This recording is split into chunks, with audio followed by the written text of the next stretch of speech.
most important thing is to be able to define which ones you can come to an intelligent decision on and which ones are beyond your capacity to evaluate. You don't have to be right about thousands and thousands and thousands of companies. You only have to be right about a company. I don't have to understand all kinds of business. There's all kinds of business I don't understand. But there's thousands of opportunities there. And only when I see something I understand and when I like the price at which it's selling, then if I swing, if I hit it, fine. If I miss it, it's a strike. But it's an enormously advantageous game. And it's a terrible mistake to think you have to have an opinion on everything. You only have to have an opinion. People say you can't change your career at 30. That's when you're meant to be settling down. You can't change your career at 35. You should have had it figured out by then. So many of the times our expectations are driving us in a certain scenario. We focus so much on life in what we want to be as opposed to who we want to be. Because we've always been told that life and jobs and careers are like boxes and containers. There's only a finite number of options. There is no formula, there is no pattern. If you know what you're passionate about, if you know what you're good at and you invest in that. People say follow your passions, I say forget that, invest in your passions. If you're passionate about something, go and become the best at it, go and do a course on it, go and learn from the best, go and find a mentor who's going to make you incredible at that trade. Not only will you be criticized and grow, you'll be able to find new things about yourself that you never knew.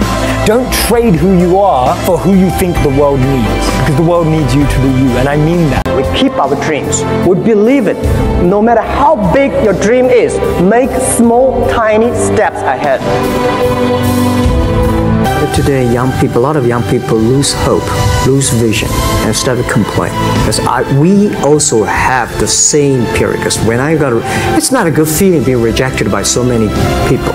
We also depressed, but at least later we find the world has a lot of opportunity.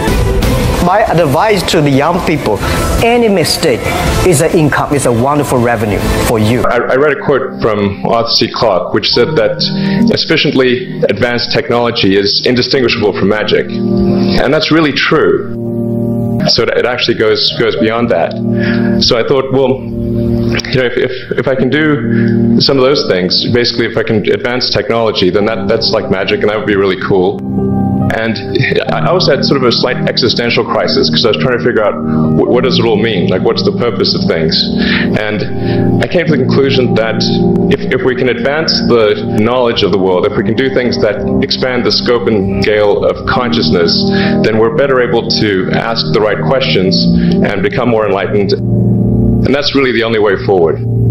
And I thought, well, I can either pursue this technology where success may not be one of the possible outcomes, which is always tricky, or participate in the internet and be part of it. So I decided to drop out.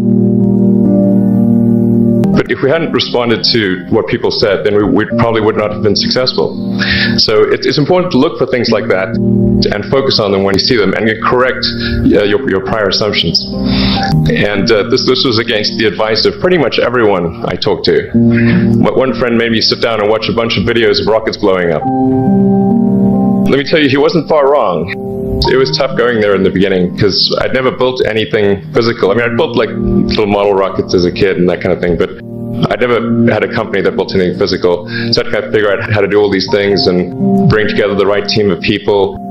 And so we did all that and then failed 3 times.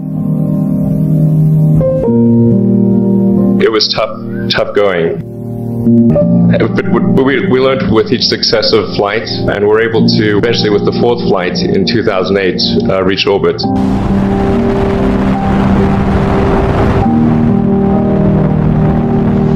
And that was also with the last bit of money that we had.